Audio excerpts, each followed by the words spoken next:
NetMoverSitan. Here's the rest of the urban legend lore. Well, we need to get a move on so that we can cover the rest of it. Well, let's get on with it.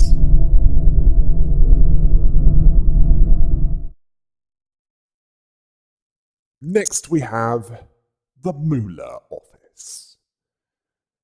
This office has a smart, casual uniform code, where they're also quite friendly with each other. Not something that's often seen, considering that your typical fixer wouldn't lift a finger to save one of their own, unless there was something in the contract that they signed that stated that they had to. They're actually quite loyal to each other. Mostly. They aren't barely surviving like Yun's office was, or an office that was raking it in with the money.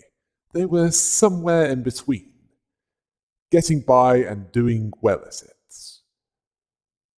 They seem to be big on serrated weapons, and they make good use of them. They likely had better connections, well, better augmentations anyway, than any of Yun's office in order to wield them without too much difficulty. As for who is a part of this fixer office, let's go over that, shall we? First we have Olga, the operator of this fixer office. She's also an alcoholic who has some connections with Arcor through Mio, one of the higher-ups of the Rabbit team. You can tell by the way she doesn't leave her helmet on. Apparently they go way back in the back streets, so long that she doesn't remember how it started, who she went on a date with. Yeah, you heard me, on a date. That reveals something about this city. Now, it's clear that gender-based discrimination is like the concept of a publicly funded service in that city. In both cases, it just doesn't exist. And in this part of the story, the same principle is apparently revealed to apply to sexual orientation as well. Olga is either a lesbian or bisexual. I say this because it's unclear that she's interested in men as well or not, but it's at least confirmed that she's interested in women. So in some ways, this society is certainly more ahead in that regard than others. It's just most of everything else that's the problem. She's the older sister of one of the other fixers of this office, although she acts the least responsible of the two. Their relationship is strained as a result. She wields a serrated axe. Well, it's certainly a painful-looking chopping weapon. Next we have Rain.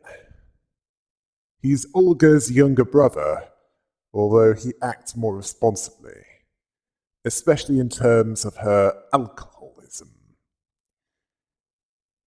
He implies that he often needs to make sure that an official deed of contract is drawn up before the case that their office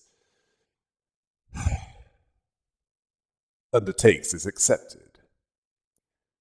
It's basically to make sure that both parties fulfill their end of the bargain. The fixers do what they are assigned to do, and the client pays them for it. Basically, Promises are meaningless without a contract to bind them, as contracts are physical evidence of their deed, making sure that they get paid and get the recognition. One example of this is Olga resolved a huge case and forgot to sign the contract, and so they weren't paid for it. I mean, was she drunk that day? He understands the difference between being hired by a wing and an association. The former is capable of supporting them for at least 3 months with one case. As for how things are between him and Olga, they're strained. He's not that confident about her abilities, due to her alcoholism and her legal unreliability. Well, they're at least on decent terms. Not many can work alongside family members without it tearing that family apart. He's armed with a serrated halberd, with what looks like a firearm built in that is only effective at a really close-up range, as in right next to the target, similar to flintlock weapons in that regard. Well, the halberd is the primary means of attack, anyway.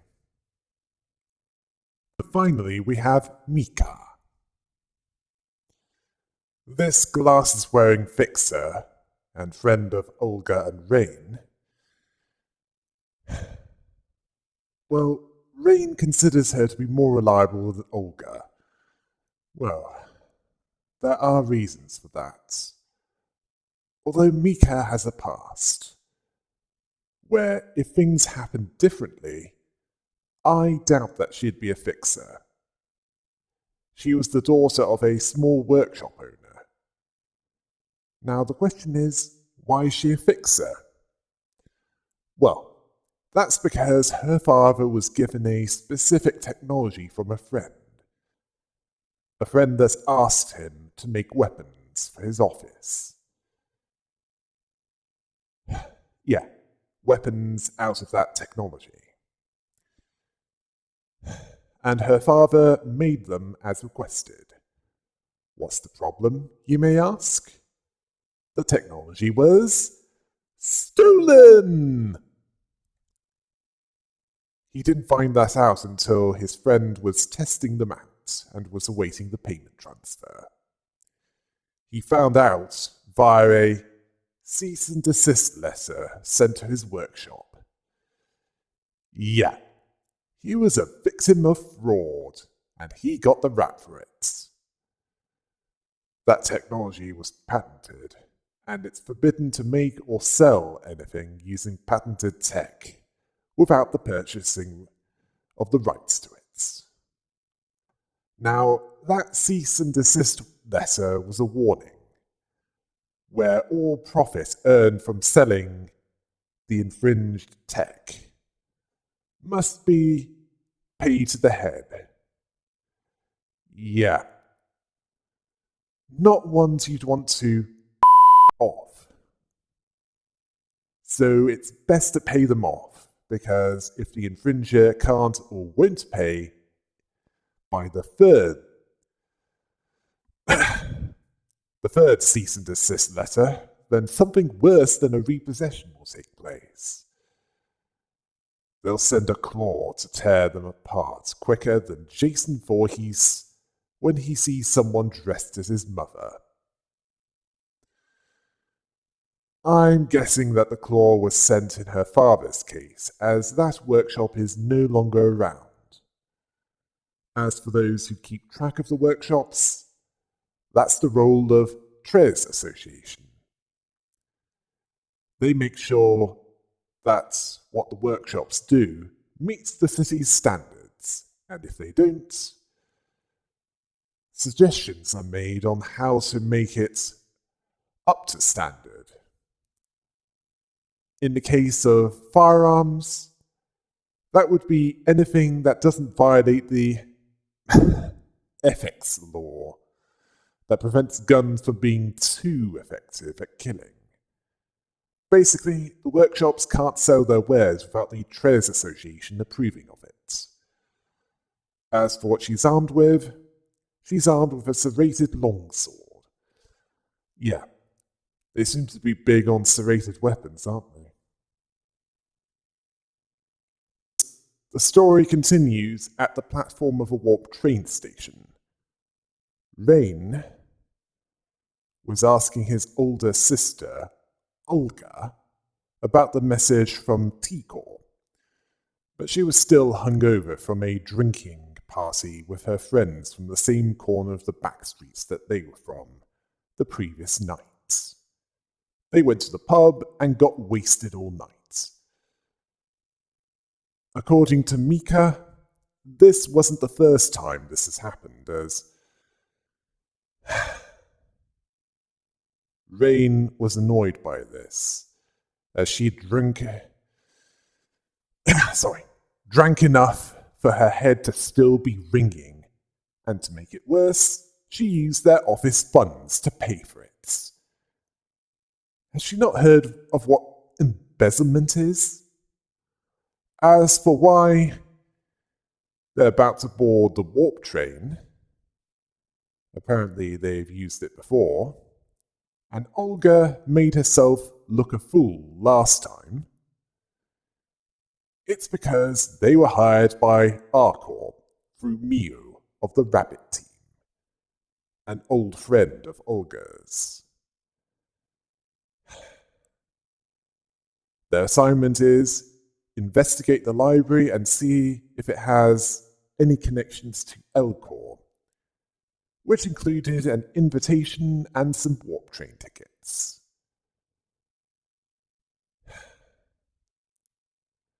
Yeah, they need some way of getting to where they need to be going. Rain was suspicious, as if Arcor isn't dealing with it themselves, as in a wing that specializes in combat. Well, they can certainly take on most abnormalities, I'll say that much. I mean, Rain is even suspecting that they're using them as canaries in cages to make sure it's safe for them. Well, they wouldn't be the first to do that. Olga then made an effort to make it seem like she wasn't an easygoing drunkard, and that her every action was calculated, and failed miserably to convince Rain. Although she did have a job from Mio, all Olga had to do was give her a small cut of the rewards, such as the Book of Lobotomy Corporation, most likely. The fallen wing that used their services quite extensively over the course of 10 years from the outside perspective. Although they didn't remember what was in the facility, due to their memories being wiped after each mission, which was standard protocol. It was the reason why Olga was actually proud of going out for a drink. Yeah.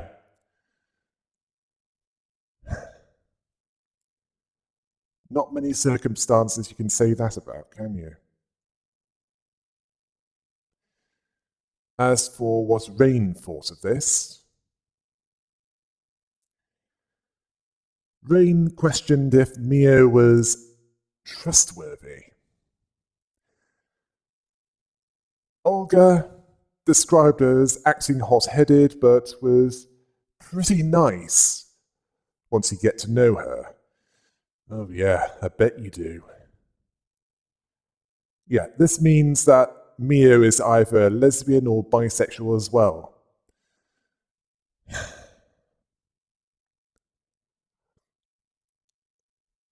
Rain hoped that this wasn't weird nonsense again. I'm guessing that's worse than a job without a signed contract. As they were boarding the warp train, Olga annoyed Rain by telling him to clean up the mess if she vomited on that carriage. Yeah, doesn't sound like it was the first time this has happened. On warp train UW 212, they fastened their seatbelts, even though Olga questioned the point of them. Just before departure, Olga was getting annoyed by Tommy and Mary, a couple of the warp train passengers, which were on vacation. They were seated next to them. They were talking about how there were several accidents when W Corp first started, just before they boarded the warp train. This made her want to take a nap until they got there, even though it should take less than 10 minutes. Unfortunately, that wasn't the case, as when she was woken up, it had been an hour since departure, and they hadn't arrived at their destination. Much to the worry of Tommy and Mary. 6 hours into their journey, they were still trapped. Even though warp trains haven't had any accidents in the last 10 years. So, before the white nights and dark days, Olga wanted to break through the door if anything goes wrong, even though Mika warned against that, as she could get sucked into space if she attempted this while the train was in warp. How could Olga be that hungover? 17 hours into their journey, the passengers were starting to get worried. And as for the seat belts, they couldn't be removed, and it's not because of safety reasons. Mary tried to reassure Tommy, but the Molar Office was not so convinced. They used their weapons to cut their seatbelts off. And they somehow got them off without injuring themselves or those near them. Yeah, hard to believe. But they know what they're doing with their weapons.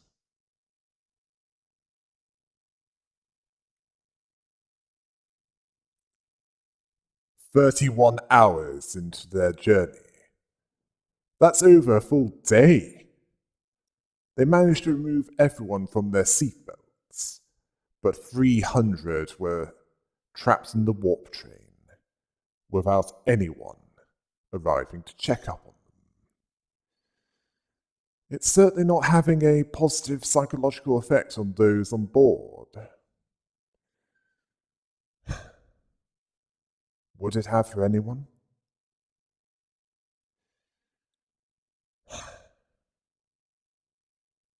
Mika also noticed that despite not having anything to eat or drink, they weren't feeling any thirst or hunger. I wouldn't be surprised if they didn't even need to go to the bathroom either, as I don't think that there are any toilets in there, even with the perception that it would take less than 10 minutes. As for Olga's plan to break through the door was clearly designed to withstand far greater punishments than a serrated axe is capable of causing, as she didn't even make a dent in it. Then Rain suggested that they wait. Mika was noticing that the others were losing their minds. Olga had a better idea. Use the invitation to enter the library that they were going to investigate anyway. And seeing as they haven't got any other options, Rain handed her his pen to sign it. Now, Roland was surprised by this malfunction with Warp, as it would severely damage W Corp's reputation if it was leaked. He was asking why it hadn't been reported.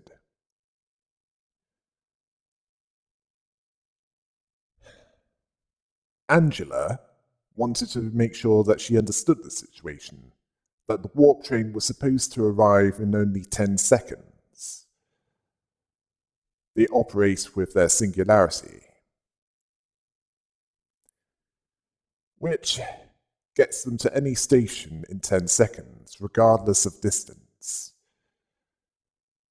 I guess the 10 minutes is a preparation time, where it'd be considered a problem if there was a 30-second delay, never mind 30 hours.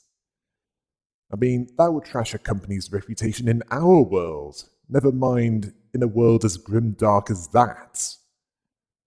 Angela theorized that even a singularity could malfunction. Roland agreed with her, and then Angela spoke about an unexpected reunion, specifically with Captain Mio of the Rabbit team, although it wouldn't be on friendly terms when they next meet.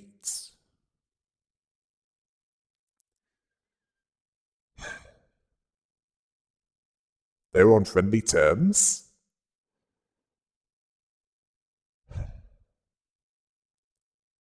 As for Roland's take on this, he understood that Arcor was different from Fixers. They took on things on a much larger scale, and with more professionalism. They even have decent firearms. Well, decent enough to take on most threats in the facility. When Molar Office arrived in the library, Olga was impressed with how they arrived so promptly. Rain was cautious about his surroundings, though. This annoyed Olga, as this was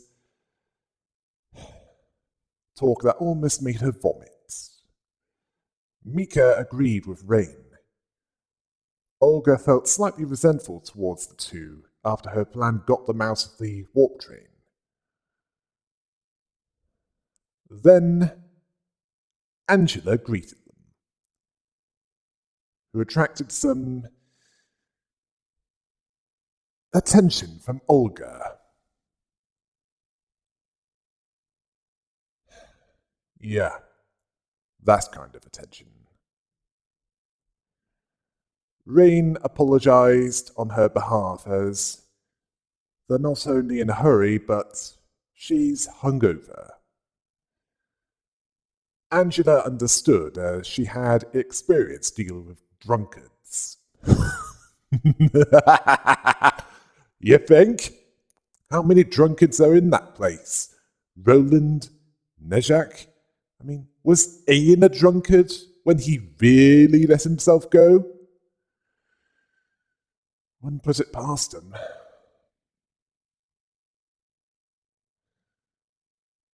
Olga asked if she knew what was going on in the warp train. Angela didn't know. She only knew that there were guests invited to the library, and apparently Angela was nicer than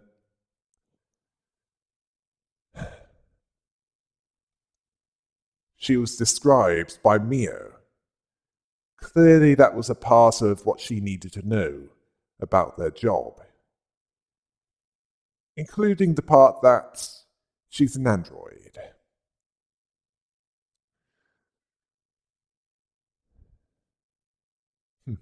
Didn't know she was that open-minded.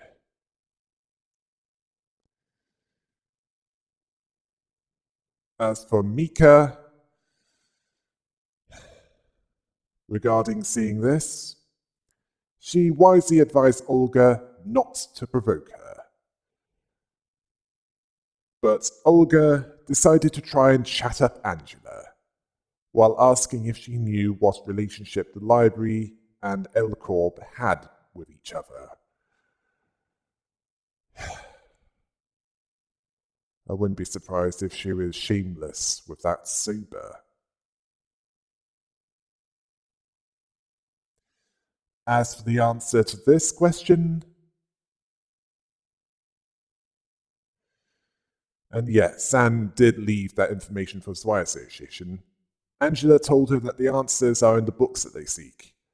Rain apologized again and told her that they'd be going into the library now. The Molar Office was destroyed after that, when all three were taken down by the librarians within. After that reception, Roland questioned why Arcor cares about Elcor. Angela said that it had something to do with Elcor being a major client of Arcor, which disappeared one day. Well, the W-Corp teleporters needed power. That's not free. W-Corp wouldn't tolerate that. Elcorp certainly needed their services a few times in the 50 days, in the successful attempt to take care of the more dangerous threats.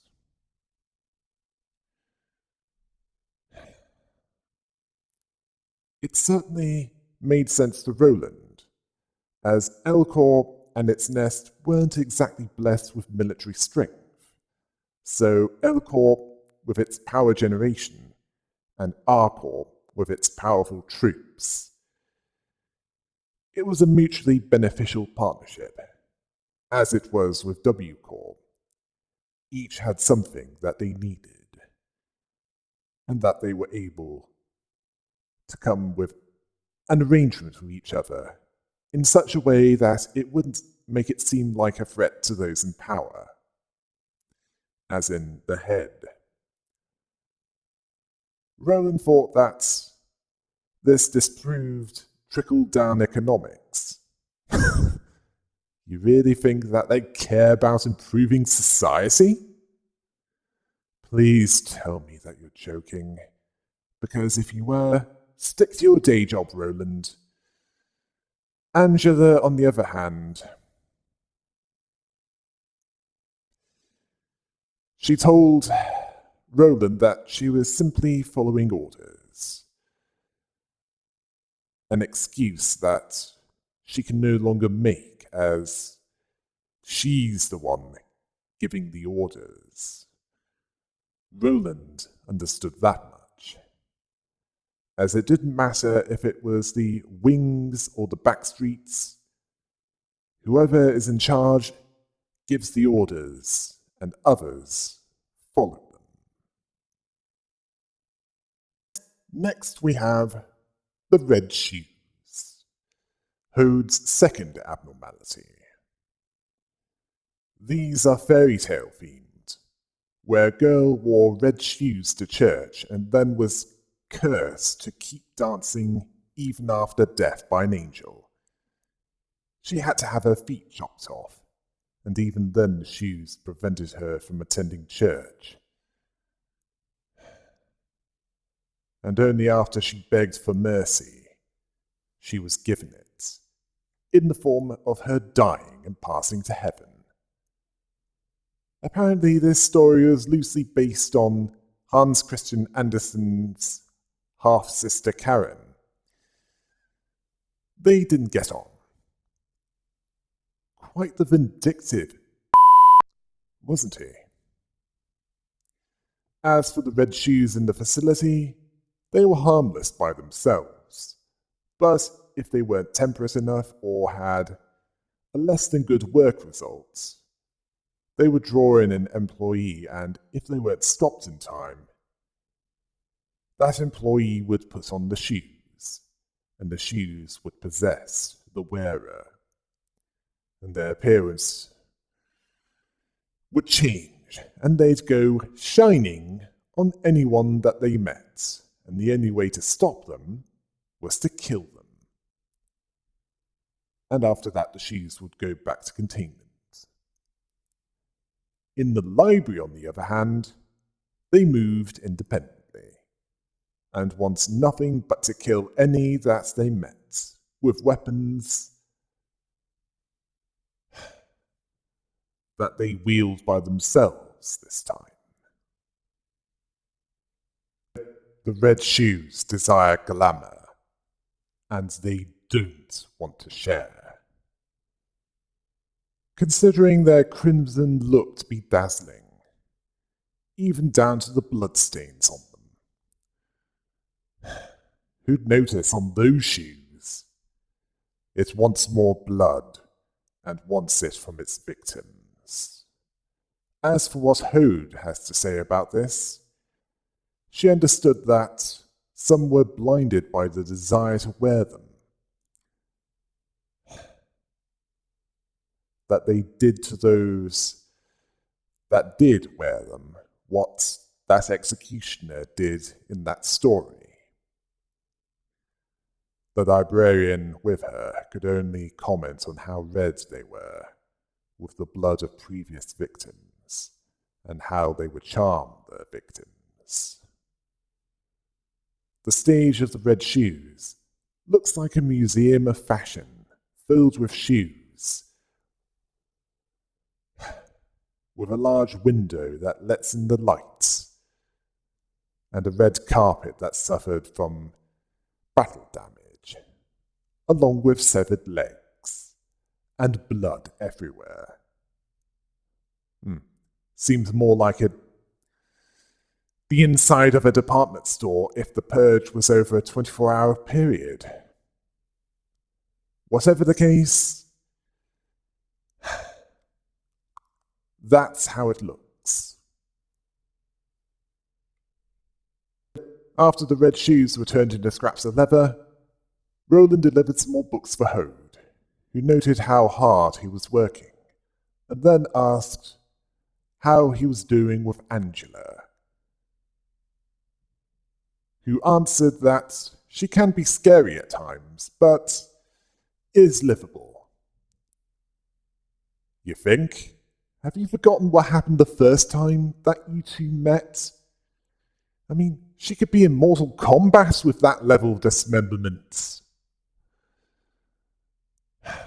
Hode noticed that Angela seemed most comfortable when she was talking with him. Well, it helped that he was someone new, one that didn't despise her. Although the others did so for good reasons. She also knew that his motto, "That's that and this is this," was something that she couldn't follow, as she loathes Angela with all her being. But she can't hate her unconditionally. Roland guessed that it was because Angela had her fair share of thrown at her. Well, he's not wrong about that. And Hode confirmed this, even when committing the things that she was even now. Well, she preferred to know the whole picture before passing judgment on her, understanding her in depth. Roland noted her kindness, something that Yasud and Nejak apparently lacks. Roland, one is logically blunt, and the other is just tired of being forced into something that he didn't want to do. Again. It's hard for either of them to be kind under those circumstances. This made Hode ask Roland if he thought that she was a good person. He wasn't sure, as kind and good can be two different things. Hode then briefly went over her previous two lives.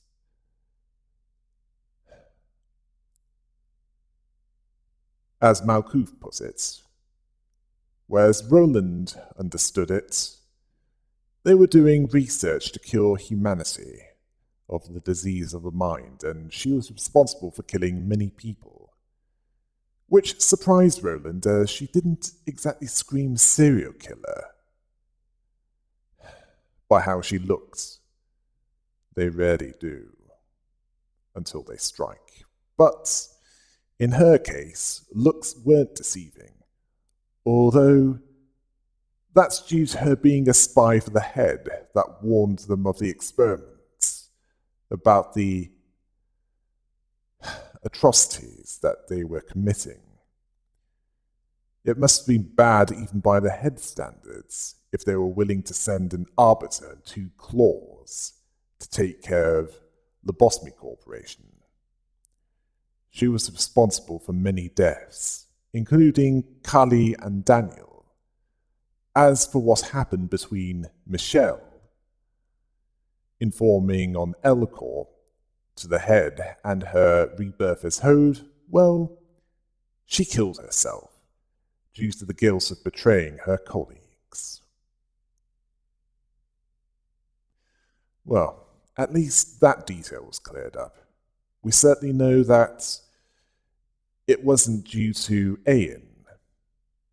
It wasn't by his hand or by his order. As for her motive, it wasn't entirely out of duty. It was because Elijah, Gabriel, Giovanni, and Enoch died in terrible agony, which led to Carmen committing suicide. They injected quite a few people with drugs and recorded what happened.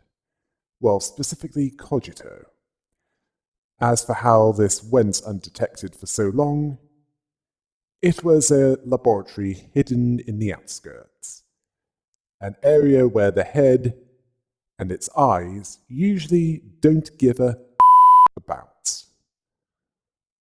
Although Roland had one thing that he didn't understand about her story, that the head was so worried about a research project that got people killed in the outskirts, which was outside the city's limit. I mean, he wasn't even sure if she was remembering it right when he asked if it was an arbiter that was sent. Roland, she came with a couple of claws. Only the head would use both, and they're likely to recognize arbiters and each other as allies. Besides, Hode learned that during her second life, likely from the source.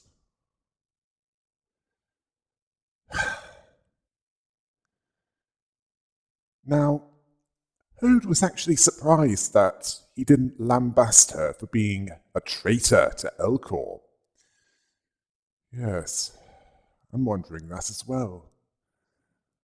Well, the reason for this was Roland was so used to treachery where he used to live, he'd be more surprised when it doesn't happen. That, and they're much more cruel than hers was. As for where she came from,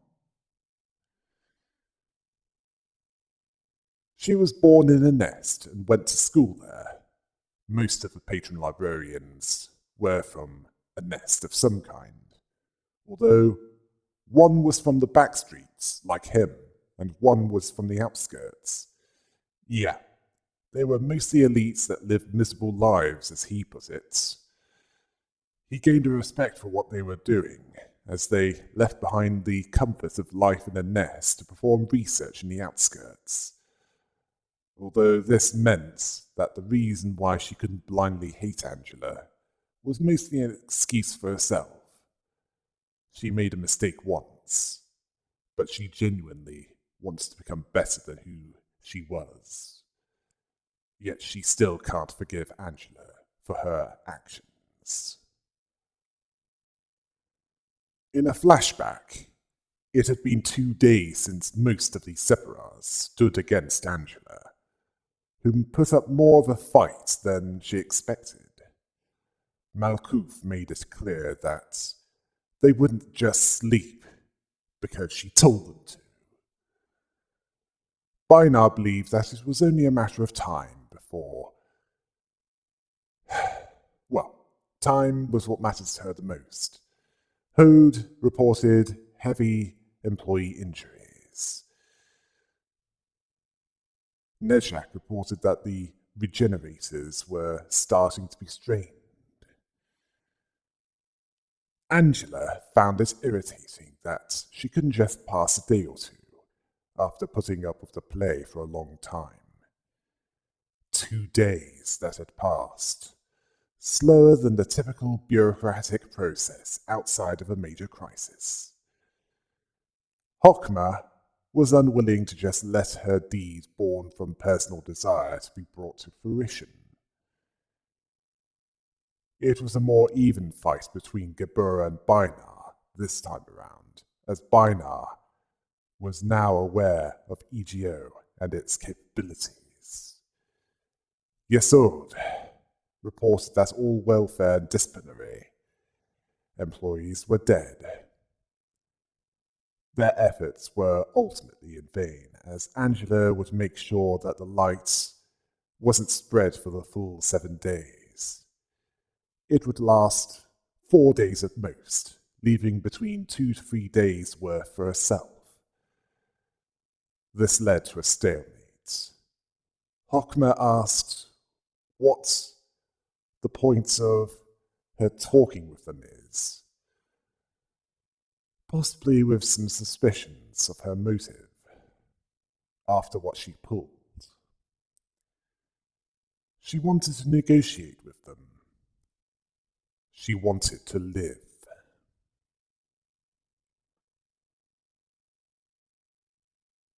Back in the present, Hode explained that Angela offered them a deal. Many of the Sephiroths were against it, as in what the patron librarians were in the Bosby Corporation. Certainly those that Roland has met so far, which he understood as why they hated Angela so much.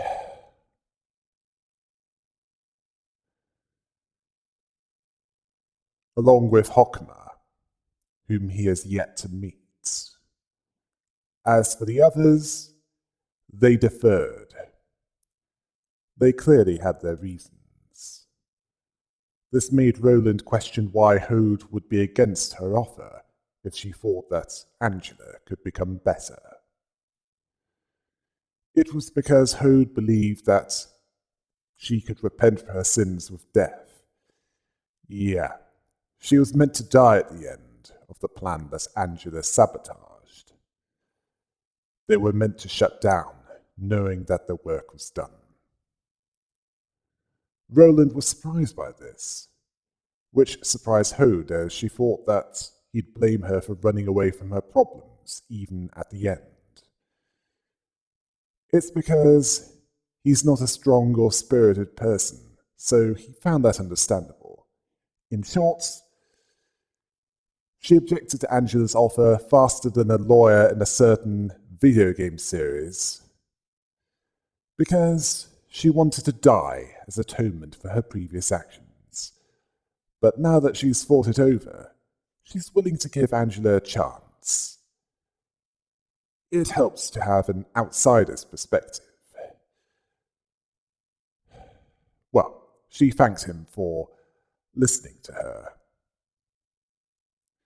It helped her to sort her thoughts in the process.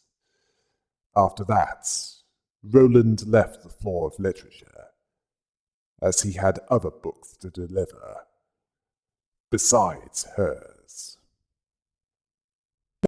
Next we have Child of the Galaxy, Nejak's third abnormality. Now here's one that can be beneficial for those that know how to utilize him, as those that have worked on him were given a pebble that regenerated damage. But if they worked on any other abnormality, he'd make them suffer. And if they did this too much, or if too many with the pebble died, all those with the pebble that were still alive would die as well. He doesn't want to be alone and friendless. He also doesn't like betrayal. Well, that's how it works in the Bosmy Corporation.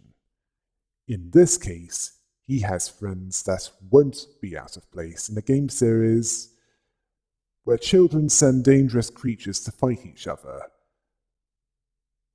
and he wasn't afraid to use them. As for his perspective, he's happy that he has friends, considering them his besties.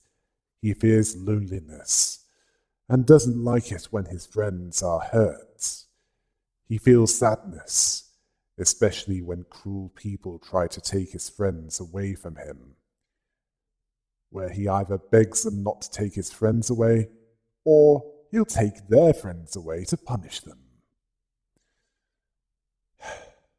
Nejak's take on this is, well, he's noticed that while he still values his friends, he's more vicious in his method, unsure if the child of the galaxy is cherishing them or just desperate. As for the one assisting him, they were often ignored by him and didn't think that anyone would be friends with him. Ooh, that's cold. As for the stage of the child of the galaxy, it's, well, a galaxy with a similar look to the abnormality, but not exactly, as that would clash. A galaxy of stars are in the background. Yeah, that's taking it more literally, isn't it? After defeating all of his friends, the child of the galaxy lost all will to fight and offered its power to Nejak and the arts team, which gained an additional assistant librarian. When Roland next met Nejak on the floor of arts, Nejak went on about how art was inseparable from alcohol, due to art being all about flashes of inspiration, which is disturbing why they're both on the same page on that subject. It's why Nejak decided to bring some absinthe, fermented wormwood, something deeply tied to art. Well, considering that Vincent van Gogh was known to drink it. Nejak wanted some stimulation to work like a real artist. Are you sure that's wise? Roland noted how strong it was, but he liked it. Apparently, Angela scolded them last time they drank alcohol. Nejak didn't give a about that. As for Roland, he told him that he needn't worry about courtesy with him, even though it's more comfortable for Nejak to go on with that. He compared the glowing green liqueur to the arts of the city, imitations of imitations, although he saw no point to being original, as he saw himself as an imitation as well. Roland didn't see originality or arts as something that mattered in the city in the first place, seeing the self-proclaimed artists as nutcases. Quite a few artists were, Roland. Apparently they confused strong stimulation in general for art, much like he's praising the absinthe. So by that standard, at least according to Nezhak, the pianist was obviously quite a stimulant, where he played a masterpiece that awoke that grey city from its ennui. Yet, if you define mass murder of an entire district as that, Roland even mentioned that some were still affected by it. Well, those that survived the performance, Roland.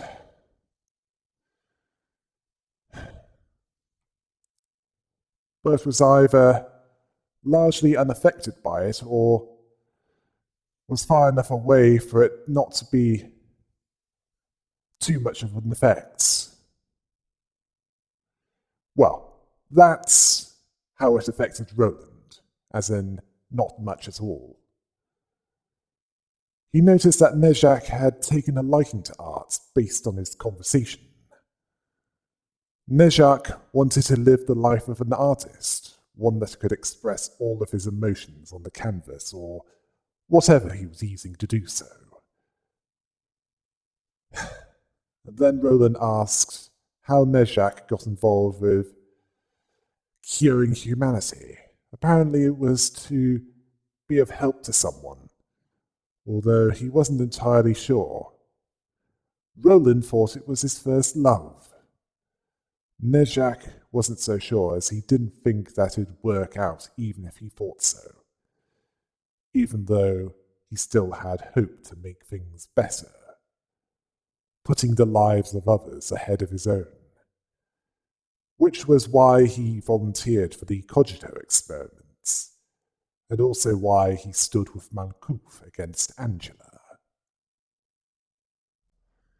In a flashback, the Separats, Bainar on one side and the rest on the other side, met up with Angela, who wanted to end the stalemate, or more specifically wanted them to end it. It was the dawn of the third day, and she was considering terminating them instantly.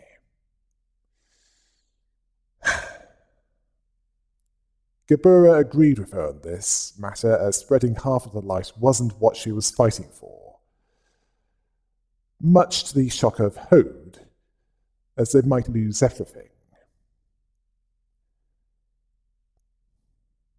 Tipref agreed with Angela on this, as she didn't want Enoch to die for this half-baked light.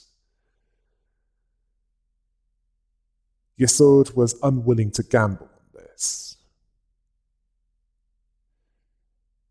Chesed was open to this, as according to Angela, all that died would be brought back and in new bodies, as in not brains and robot bodies, in the case of the Separats. As for Nezhak, he wasn't so convinced, as it wouldn't erase the pain they went through. Malkouf agreed with this, and added that it won't erase the hard work that they had to do to get that far. As for Hokma, he understood that the deal would only postpone the inevitable. That they'd be back to the same problem once the deal went through. As she betrayed them once, how could they be sure that she wouldn't betray them again? Angela didn't see it that way, as they'd never gathered to calmly discuss what to do with that light. She'd say that she'd keep that promise. So she's expecting them to give away their trust to her. That's not how trust works. Trust is earned, and you have yet to earn it, Angela, by this point. Regardless, she understood that both needed the light for different reasons. She'd prefer to use all of it, rather than just what's left of it. She didn't care if they wanted to die, or well, she wanted to live more. She also wanted to learn more about the city and about the world that she was in. Angela, are you sure that's wise? You might have the same idea as Skynet in the Terminator movies. Before that series was dominated due to poor writing, where they're free to lay judgment upon her once the light is gathered, although, like them, she won't go down without a fight. She basically said, "That's my offer, take it or leave it." Hockmer would watch her every action. He stated that much. Angela tried to reassure them that this wouldn't be the end. That wasn't her plan. They'd take a nap until life called out to them once more. Back in the present, Nezhak explains to Roland that whoever shouts out that they want to die is lying, as that's just a loud expression that they want to live more than anyone. Life is just not making it easy for them. Those that genuinely want to die, they disappear silently. Apparently, when Angela said that she wanted to live, he wanted to live too. Now, Roland, he doesn't believe that anyone wants to die, as they all regret it just before it happens. But it's too late by the time they get it into their heads. Now, why would you say that, Roland? I doubt that it's just seeing all kinds of people as a fixer. Well, Angela's desperation to live was a painful reminder for Nezhak of all those that lived in the Botany Corporation. The irony that they were trying to save humanity, but were unable to save those nearby. He asked if he could live more. What would he want to do?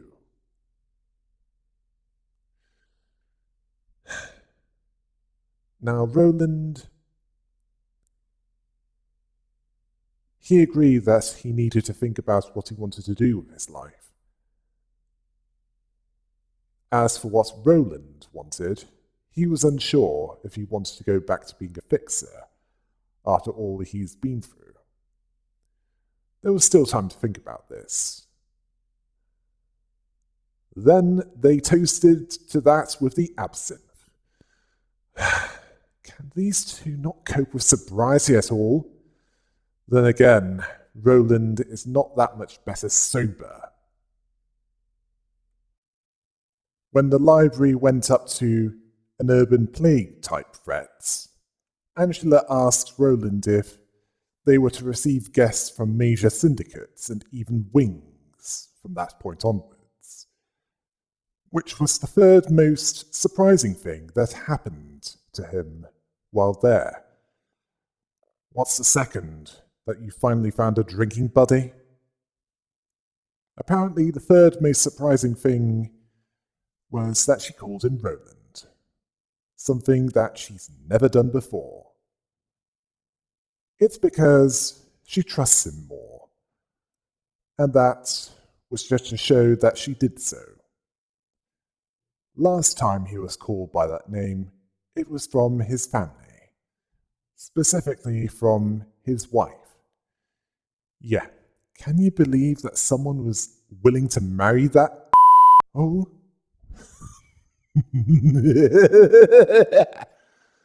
But apparently there was.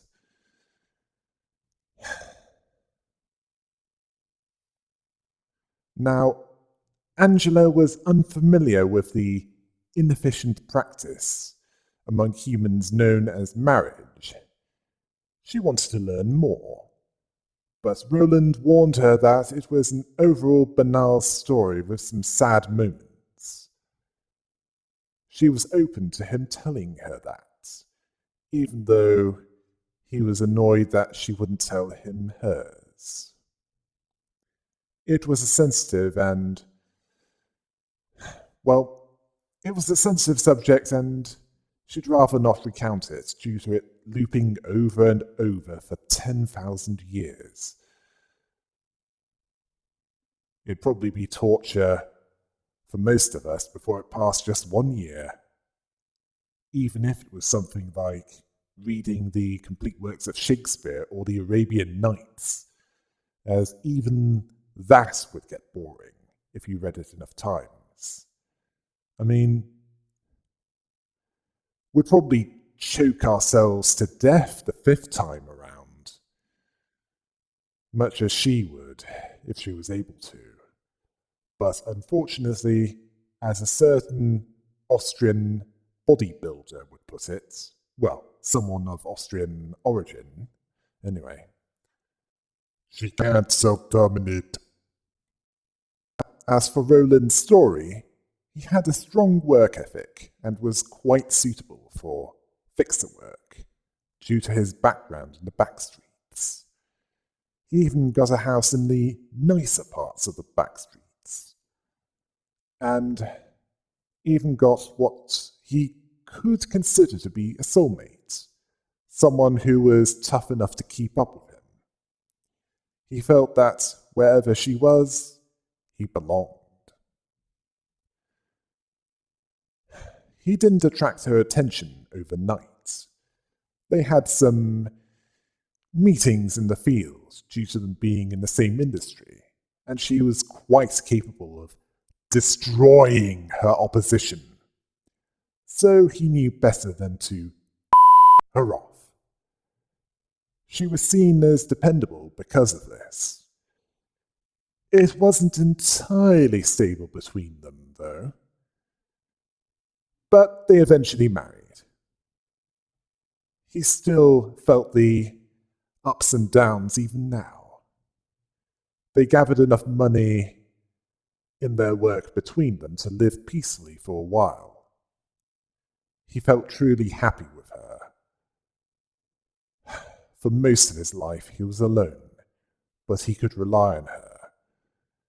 They were even planning to start a family, while choosing what to eat and take a stroll before it was time to hide from the sweepers. Well, they could handle those, but it's best not to fight battles you can't win, as even overwhelming numbers can take out even the most seasoned of fixers. This happiness was destroyed when a friend requested his services far from their home. His wife was okay with this, as he was sent to a district that's famous for pajeon, which was basically a savory pancake using a Korean recipe. She liked that so much, he was willing to purchase a preservation box from Eucor to keep it as warm as it was when it left the kitchen. Then an incident occurred that not only destroyed their home, but also his pregnant wife as well. The grief was so strong with him, understandably. All that happiness so easily taken away. He stopped that story, mentioning that it can happen to anyone. Some can endure it. Others don't. Roland was somehow able to endure it. As for the second most surprising thing, was that working there suited him better than he thought. Well, he doesn't want to mention the most surprising thing yet. Angela was willing to wait and let him get back to sorting the books. Now, some of you might be starting to question a few things in this, and you have no reason not to. Well, morality is as blurry in this setting as a cat's vision when too close to anything. So some things need to be looked at with great scrutiny. There's still more to come here.